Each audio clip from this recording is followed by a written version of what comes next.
보증금하고 월세가 너무 저렴합니다.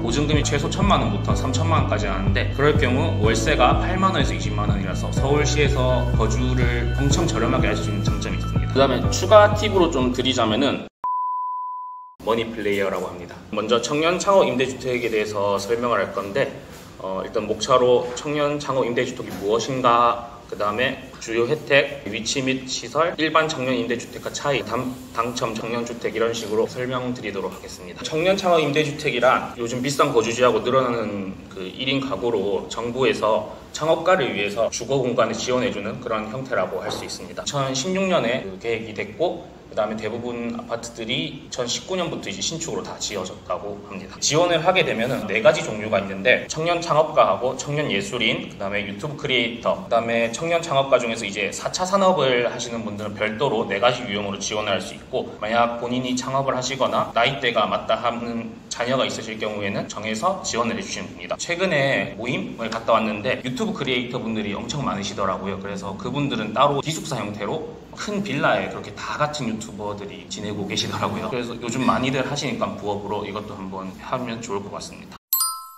주요 혜택으로는 경제적 혜택, 금융 지원 혜택, 월세 지원 혜택이 있는데, 첫 번째 경제적 혜택은 보증금하고 월세가 너무 저렴합니다. 보증금이 최소 1,000만 원부터 3,000만 원까지 하는데 그럴 경우 월세가 8만 원에서 20만 원이라서 서울시에서 거주를 엄청 저렴하게 할 수 있는 장점이 있습니다. 그리고 따로 이제 금융 지원 별도로 연계를 해주더라고요. 그래서 만약 내가 처음에 창업하다 보면 돈이 없는데 1,000만 원도 없을 수도 있잖아요. 그럴 경우 이제 따로 보증금 대출도 해주고 월세도 대출을 해주더라고요. 그래서 연이자 1.3%로 지금 시행이 되고 있다고 합니다. 거기다가 정부에서 청년 월세 지원금이 소득 기준에 부합하면은 월세 지원금이 같이 부합하기 때문에 거의 월세를 무료로 거주도 할 수 있다고 생각해 주시면 됩니다.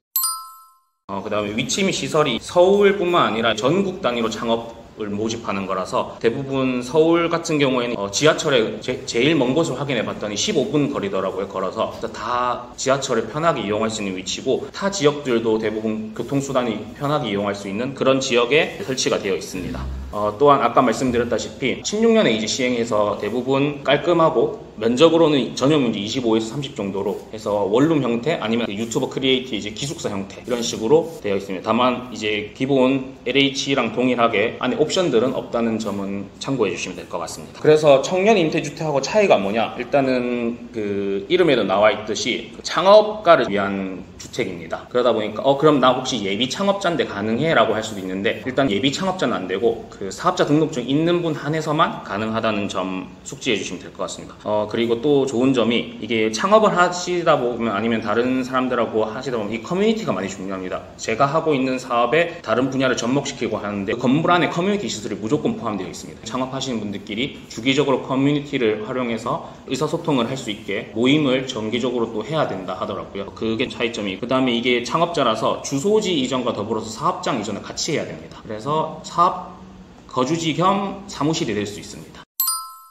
다음으로 이제 당첨 전략을 소개해드리면은 심사 기준이 소득 및 자산이 70점, 사업 활동평가가 10점, 기술평가가 10점, 관내 기여도가 10점입니다. 여기서 소득 및 자산이 70점인데 저뿐만 아니라 여자친구도 같이 당첨이 돼가지고 둘이 같이 올라오는데 이제 그래서 둘이의 공통점이 뭔가, 당첨된 게 뭔가를 좀 비교해서 이거는 오피셜은 아니라 제가 이제 경험으로 바탕에서 말씀드려서 확실하진 않습니다. 그래서 봤는데 소득은 이제 주변에 다 하시는 분들 어차피 비슷하다고 해서 크게 점수에는 영향을 미치지 않고, 기술평가가 10점이 들어가 있는 이 기술평가라는 게 이제 특허가 있거나 지식재산권이 있으신 분들만 따로 점수를 부여하는데, 이거는 이 소득 수준에서 갖고 있기가 힘듭니다. 솔직히 제가 사업을 하다 보면 이 정도 특허가 있으신 분이 이 낮은 소득을 가질 확률이 좀 적어서 이거는 크게 평가에 들어가지 않는 것 같고, 결국 그러면 어디서 점수가 갈리냐? 사업 활동평가랑 이제 관내 기여도에서 갈립니다. 이 사업평가 활동하고 관내 기여도는 사업 계획서를 기반으로 작성을 해서 제출하는데 이거를 어떻게 쓰냐에 따라서 많이 나누어지는 것 같습니다. 저는 대학교 때부터 원래 창업하는 게 꿈이어서 계속 사업 사업계획서를 써왔는데, 그러다 보니까 사업계획서 어떻게 써야 되는지 대략적으로 알고 있어서 이번에도 또 그렇게 한번 써봤는데, 사업계획서 쓸 때는 일단은 좀 거창하게 써야 됩니다. 예를 들어 제가 지금 유통을 하고 있다 하면은 단순히 국내 유통을 넘어서 베트남이든 중국이든 유럽이든 가서 진출을 하겠다, 이런 식으로 해외까지 염두를 해둔 그런 전략들을 좀 쓰는 게 사업계획서는 좀 더 좋고요. 그 대신 이제 그거에 대해 디테일한 부분이 조금 들어가야 됩니다. 너무 말도 안 되게 나는 전 세계 시장을 다 장악할 거야 이렇게 하는 게 아니라, 구체적으로 아까 말한 것처럼 중국이면 중국, 베트남이면 베트남 타겟팅을 정해서 여기 시장에 이 고객들이 어떤 니즈가 있는지 파악을 해서 이거에 맞춰서 이런 전략을 짜겠다라고 해야 되는데, 이거에 대해서 모르실 수도 있잖아요. 그다음 아직 안 해본 거라서. 그래서 요즘 챗GPT를 좀 많이 활용합니다. 그래서 그거에 대해서 개요를 짜서 제가 챗GPT에 넘기서 그걸 통해서 작성을 하고, 그러면 기본적으로 어느 정도 틀이 맞춰지고 제가 갖고 있는 이제 자료와 챗GPT 능력이 합쳐져서 요즘 사업계획서는 많이 작성합니다. 근데 다만 요즘 많은 사업계획서를 챗GPT로 쓰다 보니까 이게 자체적으로 챗GPT 검수하는 기능이 다 있어서 그걸 항상 주의해야 되죠. 예전에 다른 사업계획서를 작성했는데 챗GPT로만 작성을 하다 보니까 이게 안 되더라고요. 그래서 약간 인간미 있게 조금 섞어서 약간 수정할 부분 좀 수정해 주셔서 좀 하는 거 좀 추천드리고요. 그 다음에 아까 말씀드렸지만 이 관내 기여도가 좀 생각보다 중요한 것 같습니다. 그래서 이제 지역 내 저랑 비슷한 유통업계가 있다 하면은 그 유통업계하고 어떻게 협업을 해서 제가 강동구에 됐다면 강동구를 어떻게 좀 더 활성화시킬지, 이 부분에 대해 저도 초점을 맞췄고, 여자친구도 과일 유통하는데 여기 강동구에 있는 그 과일 판매하시는 분들과 어떻게 유통을 하겠다, 이런 식으로 좀 더 자세히 썼던 것 같습니다. 그리고 이제 지역 공동체에 기여할 수 있는 점을 강조했는데, 창업을 하다 보니까 예비 창업자들 분들한테 뭐 제 경험을 좀 풀어서 하겠다든 이런 식으로 좀 더 그 부분을 강조했더니 여자친구랑 둘 다 그 부분을 강조했는데 좀 그래서 좋은 점수를 받을 수 있었던 것 같습니다. 그래서 다음에 한번 하실 때 참고해 주시면 될 것 같습니다.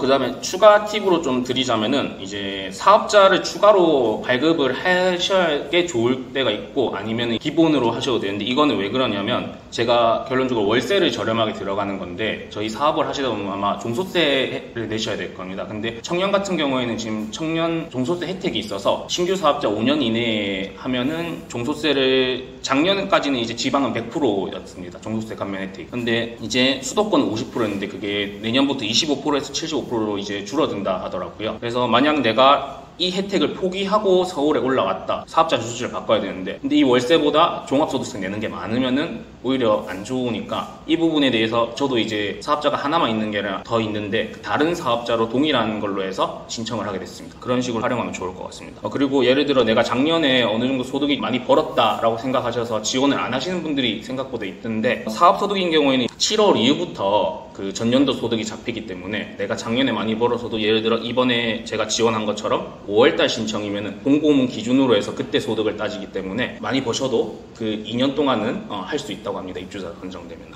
그리고 그 사이에 소득이 증가한다 해서 내쫓거나 그러진 않는다고 합니다. 그리고 저는 이제 미리 대학생 때부터 사업자를 발행해가지고 이것저것 많이 했었는데, 그러다 보니까 그 사업자가 있으면 혜택이 좀 많이 받더라고요. 근데 그 당시에 대학생 때는 딱히 일이 없으니까 미리 그때 사업자 발행하고 정부에서 주는 혜택들 이런 걸 미리 활용해서, 이거는 근데 주의해야 될 필요가 있는 게 아까 말한 것처럼 종소세 혜택이 엄청 큽니다. 그 100% 감면이나 75% 감면. 그래서 그냥 무턱대고 사업자를 발행했다고 5년이 지나버리면은 이게 또 받을 수 없어서, 이거는 내가 진짜 사업에 대해서 좀 생각이 있고 그리고 뭐 지원을 받아도 이것저것 해보고 싶다 하신 분은 좀 미리 발행해서, 아니면 또 자녀분들 같은 경우 그런 걸 좀 해보시면 좋을 것 같습니다. 마지막으로 청년 창업 임대주택뿐만 아니라 다양한 여러 종류가 있습니다. 행보주택, 도시생활용주택, 뭐 희망하우징, 기타 여러 분류가 있는데, 저도 이거 많이 넣었는데 계속 서울에 올라오고 싶어서 한 10건 정도 넣었으면 다 떨어지더라고요.